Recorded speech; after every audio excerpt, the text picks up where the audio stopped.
17 members and associates of the Hells Angels are facing criminal charges in a violent attack.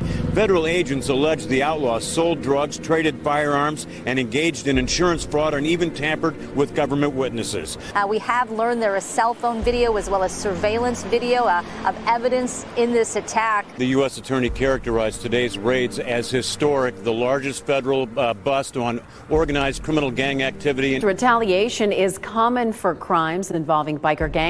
However, it could happen anywhere because of how interconnected gangs have become nationwide. The 3-year investigation resulted in 42 federal indictments on a variety of charges, including racketeering, money laundering, drugs, gambling, insurance fraud, and extortion. There's a bunch of bikers up here, and they're shooting guns and stuff. I need the police now. But on foot going towards 2nd Street. Okay, receive. Welcome to this episode of Biker Wars with Bill Stacks. I appreciate everyone that takes the time to watch this show. This is an insane story. I haven't heard a lot of people talk about this one. Before we get started, hit the like button, subscribe, hit the notification bell, share this video, tell a friend to tell a friend. We got exclusive content over here, and I appreciate everybody that takes the time to watch this show. If you want to donate to the show, you can hit up the Cash App at Chatting with Stacks. If you want to be a guest on the show, hit my email up at BillStacks2021. I appreciate it. Let me give a couple shout outs. Hey, Mark, what's going on? Josh, how are you? Thank you. Shout out to Denver. We got Denver in the house. We're getting pretty good numbers. We just hit 14,400 subscribers. Thank you to everyone that subscribes to the channel. Today, we are talking about a murder of a whole family. It's a very sad one. So this has to do with drugs, motorcycle club, and greed. So the story is there was a man who was selling narcotics. He was selling cocaine. He would go to California and buy it, come back, and then sell it. He lived in Washington State, and he had associates that were involved with the Bandidos motorcycle club, and they would buy it off him. And I think this is just my speculation, don't take it as gospel, you know what I'm saying? But they got jealous, seen he had this, and they wanted it. So things went really bad all the way around, and a whole family ended up getting killed. The Careaga family murders. So the Careaga family consisted of 43-year-old Johnny Careaga, 37-year-old Christale Careaga, 16-year-old Johnathon Felipe Higgins, 16-year-old Hunter Schaap, who all resided at the home in county of Kitsap County, Washington. John and Christale had gotten married in 2009, and the two had teenagers coming from prior relationships, and the parents had been involved. So, they had kids with other people. They got together, and then so these are the 3 suspects. They ended up getting convicted of these crimes. So here, let me do this. I'm going to play a news article, but we're going to go down a rundown of what all this case involves, and then I'll play you guys the news article. So, the Careagas were owners of a Java hut. It was like a coffee shop, and they had a taco shop too. It's called Juanitos. It was a thriving Mexican restaurant. The murders happened on January 27th of 2017. Christale Careaga, Hunter, Johnathon, they were all shot and killed within their home before the residence was set on fire. Exactly 2 days later, the charred corpse of Johnny was discovered in his light-duty truck off of remote road in a forest preservation of Mason County, where he had been gunned down and torched.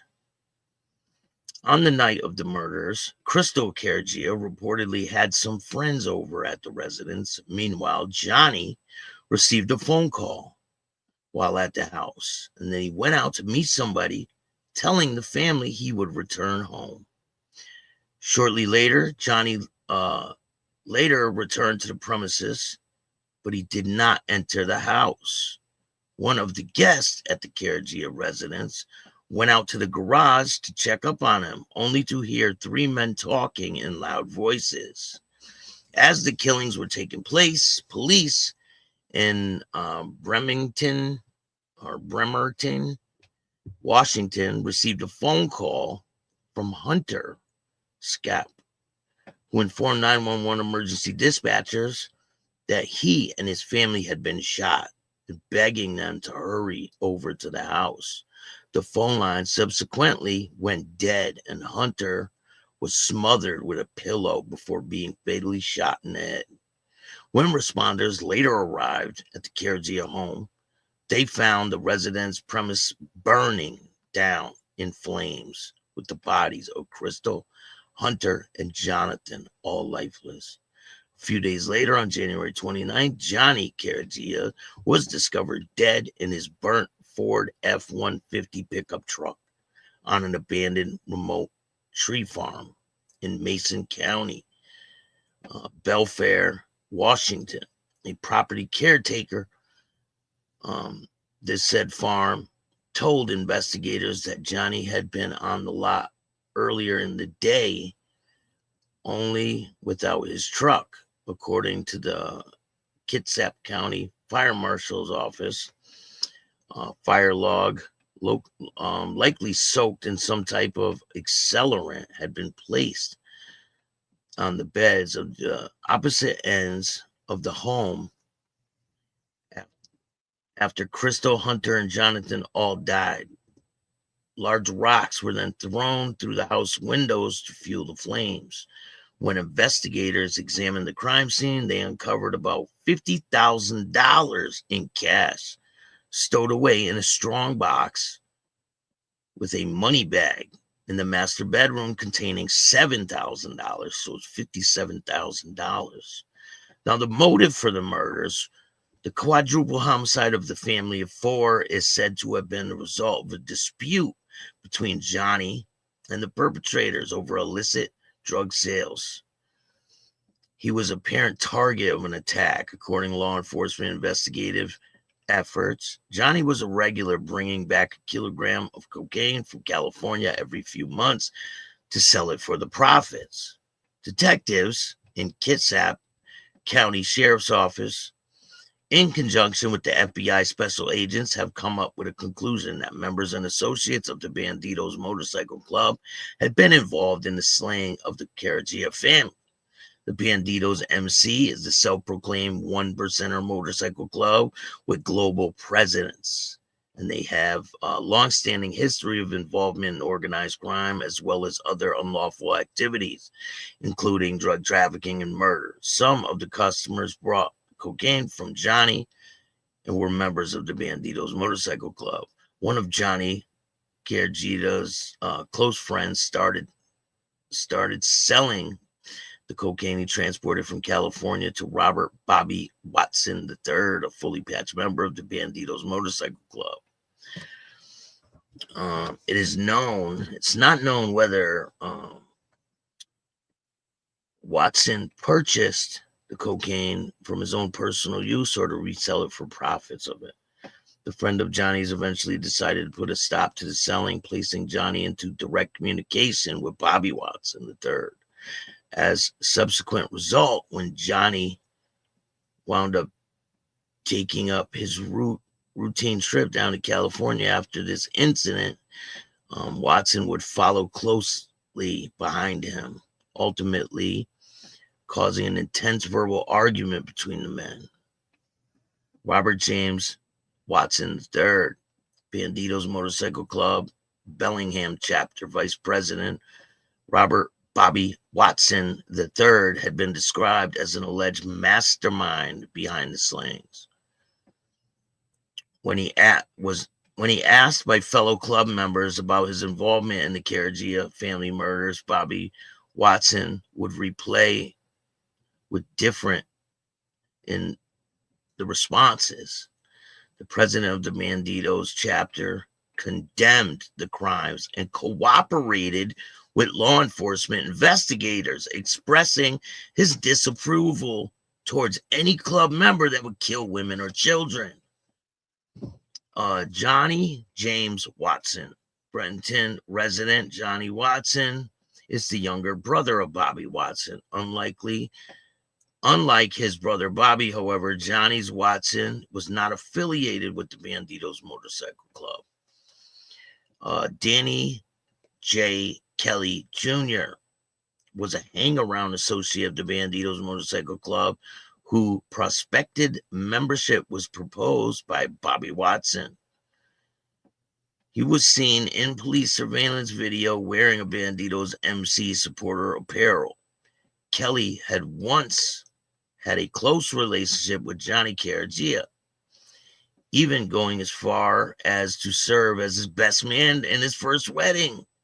The two would later have a falling out. However, after Johnny accused Danny of stealing from him. Now, I'm going to play you guys a video that explains all of this. This is an insane story. So, the Bandidos didn't approve of all of this. So, it says that they helped the police get this thing solved. They handed the guy over. So, take a look at this. That's right, Steve and Joyce. You know, the detectives we spoke with here in Kitsap County say that the Bandidos are known for their hatred of police. But in this case, they were actually helpful because a couple of their members may have crossed the line. I'm hoping to raise a couple $1,000. The public knew John Careaga as a local taqueria owner involved in positive community events like this taco fundraiser in 2012. But according to investigators, Careaga was also involved in drug dealing. So that's him right there in the restaurant. That's the guy that was found in the charred truck. Hey, Chris, what's going on, man? Shout out to you. What's good, Hatchet? Josh, how are you? Lindsay, thank you for joining me today. Joe Blunts, what's going on? Thanks for joining us. Yeah, this is an insane story.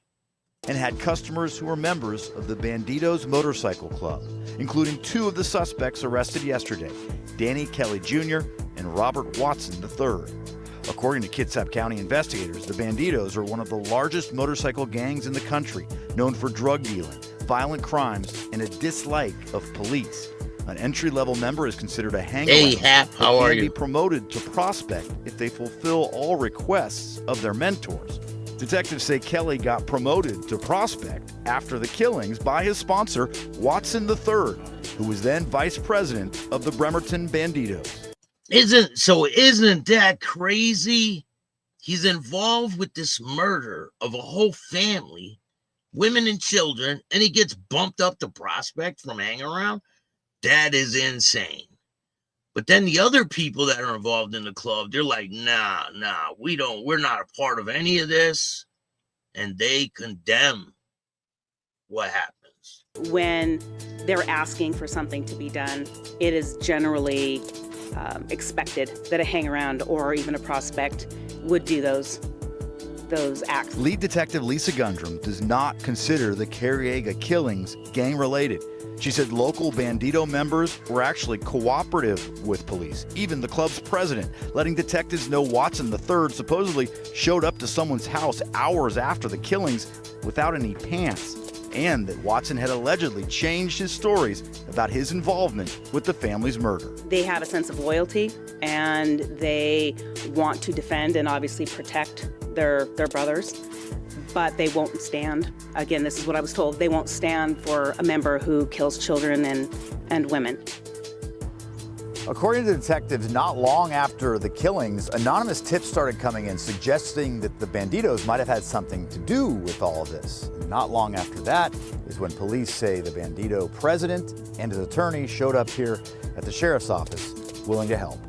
See, live in Port Orchard, Drew Mickelson, King 5 News. I want to know what you guys think. What do you think of that? With they commit a heinous crime like this against women and children, and then, I mean, obviously they should condemn it, but it's an outlaw motorcycle club. They're not supposed to get involved with any law enforcement type of stuff, so it kind of puts them in a rock and a hard place, right? Hey, Interviews, what's going on? Make sure you guys go subscribe to Interviews with Popcorn. He's got a great show. Go subscribe and show him some support. And what are you reporting? My whole family shot me. This is the little kid that called 911. This is his 911 call. This is a very sad situation. This is when the kid called 911.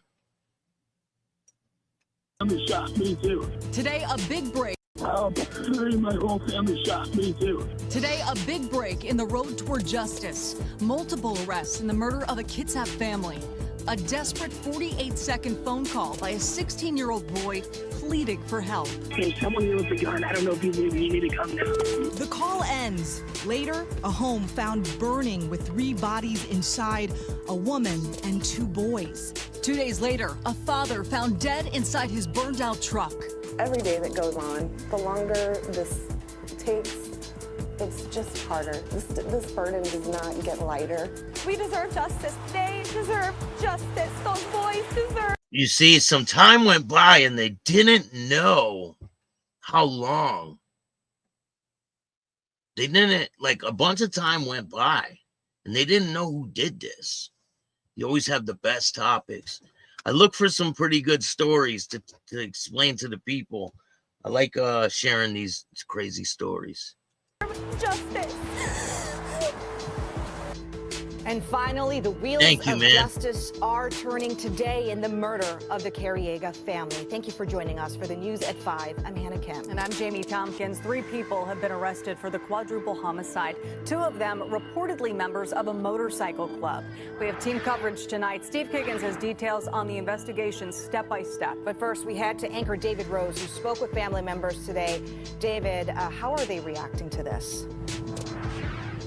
Well, they are elated, Hannah. About 20 of them came here to the Kitsap County Sheriff's Department and met with the detective and the investigators who arrested the 3 suspects this morning in an operation that we're told went very cleanly. The family came out of that meeting feeling much better about the situation, as tragic as it is, because they had some of their questions answered, but they know there's still a lot of things they don't know. And are all of the suspects in custody? Detectives say there may be more involved. But let's talk about the 3 that were caught this morning, finally, after 5.5 years. Fox 13 news reporter Steve Higgins is here with me in Kitsap County and has that part of the story.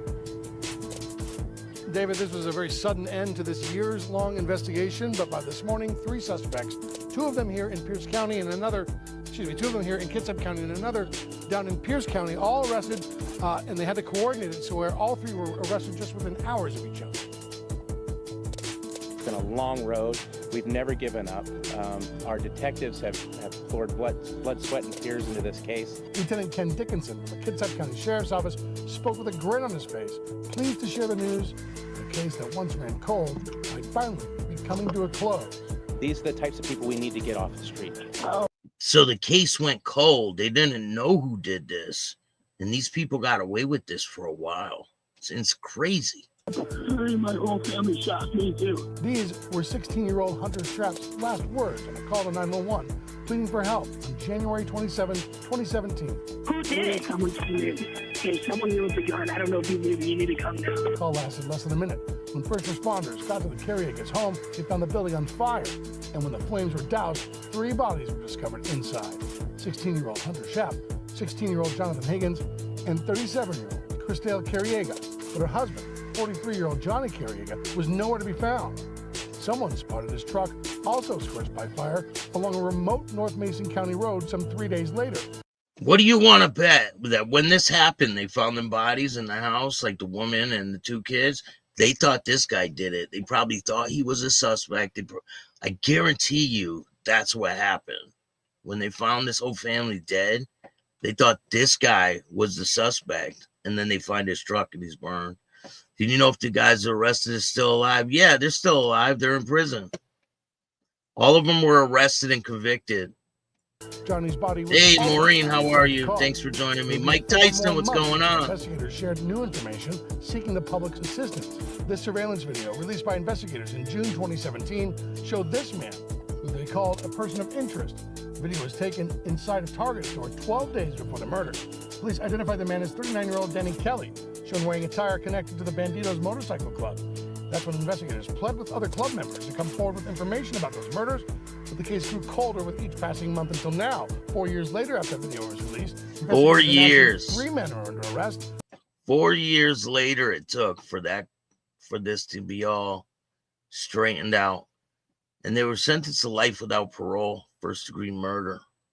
I'm going to get to their punishments after this. 2 of them with ties to the motorcycle club each faced 16 charges, from aggravated first-degree murder, assault, kidnapping, burglary, and more. We don't yet know if Kelly is officially charged. After years of sweat and toil, Kitsap County Sheriff's deputies believe they can finally bring justice to the Careaga family. Elated and relieved and satisfied. I mean, all the good things that you can think of.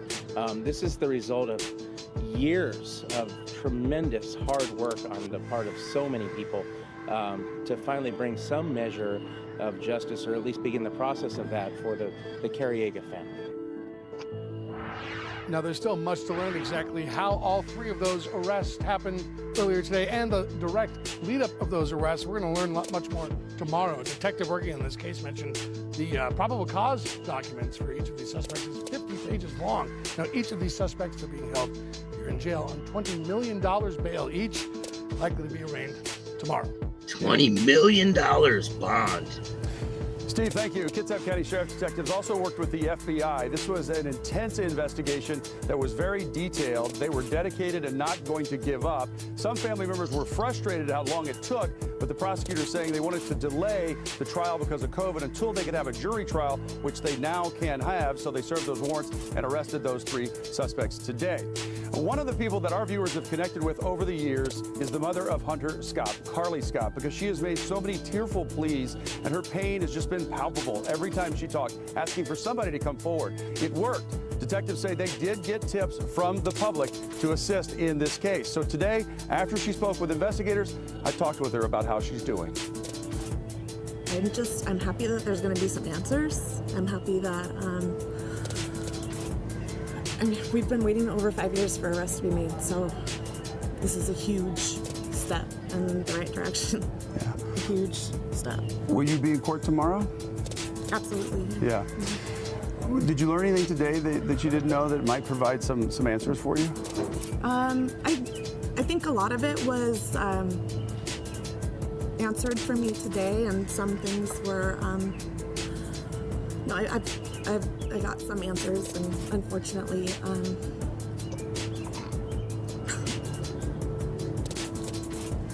there's going to be a lot more that I don't know and will come out, and that is scary. So many more details that we're going to learn tomorrow. Now, coming up at 5:30, I'll talk with Christale Careaga's daughter about her reaction to the news today of these 3 arrests. Fox 13 has led coverage on this from the very beginning, breaking every major development, including the story today. We're going to stay committed to helping cover this for the people in Kitsap County that have been rattled, rightfully so, about this quadruple murder. So stay right here and fox13seattle.com for the very latest. I'll see you at 5:30. For now, I'll send you back to the studio. That other guy needs to lay off the hot dogs. Don't you think? This is an insane story, though. So, in response to the Careaga murders, investigators assembled a task force to look into the homicides. Each of the perpetrators who identified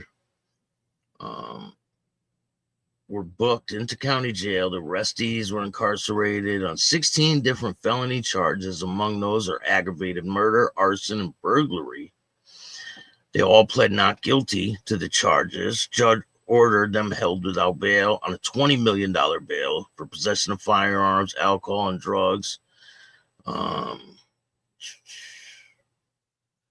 In April of 2024, the men were found guilty on 30 charges, including first-degree murder and premeditated murder and arson.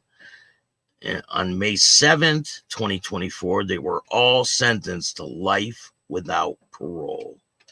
So a happy ending there. Trashy people that do stuff like that. That's insane. They killed a whole family. For what? For what?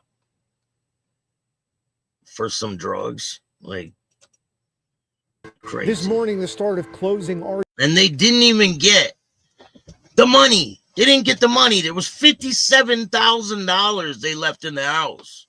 So make this make sense. They did it for nothing. Arguments as the state laid out its case, trying to show the jury that the three men accused are violent killers that tried to cover their tracks the whole way. Two members of the Bandidos motorcycle club and another man are facing murder charges for the killing of a family in Seebeck in 2017. We know that the murders were carefully and thoroughly planned. Their target, this man, John Careaga, a restaurant owner and father who investigators say was dealing drugs on the side. When he stopped dealing to members of the motorcycle club, these three men are accused of killing three members of his family. John Careaga was found dead in his truck days later. This case is not at all about what was done. It's about who did it. And the evidence shows that these three defendants, Robert Watson. This goes to show you that dealing drugs and being involved with drugs is just bad all the way around. Things like this can happen. It can have a ripple effect where other people are affected by what you do. Like this guy just thinking he's not doing nothing wrong. He's just making money on the side. It's not affecting anything. It ends up affecting his whole family. His whole family gets killed. It would be different if it was just him, you know, take responsibility for whatever and they kill him. Okay. Like that's a little more not reasonable, because someone getting killed is not reasonable in any form, you know. But by him getting involved in drugs, it put his whole family at risk for something like this to happen. Danie Kelly and Johnny Watson, working together, planned these murders. They planned the murder of John Careaga and his family. They planned to destroy the house by arson, to destroy any evidence that could be left behind. Key evidence coming from a 911 call made by Hunter Schaap, a teenager who was shot that night and would later die of his injuries. Kitsap Peninsula reporting. My whole family shot me too. Over the course of the 5-month jury trial, the defense worked to cast doubt on the timeline and the cell phone towers used to track the alleged killer's movements. The time doesn't work. The geography doesn't work. And the math just doesn't work. Closing arguments are slated to go until Friday, and soon the case will be in the hands of the jury. All three men face the possibility of life in prison if convicted. And that's what they got. So they got what they wanted. And happy end to a story, right? But I send prayers out to the family. It's a very sad situation. But I got a lot more shows for you. We're going to get into a bunch of different scenarios. We're going to bring up some old videos and have some laughs. So if you guys like this content, hit the like button, subscribe, hit the notification bell. Tonight is the Undercover with the Hells Angels and the Mafia up in Canada. It's a really good story. Make sure you tune in tonight at 10 o'clock. And if you want to see it right now and don't want to wait till tonight, join the membership and you could watch the video right now. It's on members only. I appreciate everyone that takes the time to watch this show. If you like this show, hit the like button, subscribe, hit the notification bell so you could get my videos every time they drop. And if you don't like this show, too fucking bad. Start your own podcast. And remember, don't be a bitch. And all new at 5, a major organized crime bust. 23 people under arrest now accused of stealing guns and cash. Today, police revealed 4 organized crime groups are wreaking havoc. From aggravated robbery to kidnapping, burglary, and more. Let's take a look at this. New pictures from court documents in this case. These are a few of the people who have been charged, and investigators say the money, tens of thousands of dollars, is all stolen.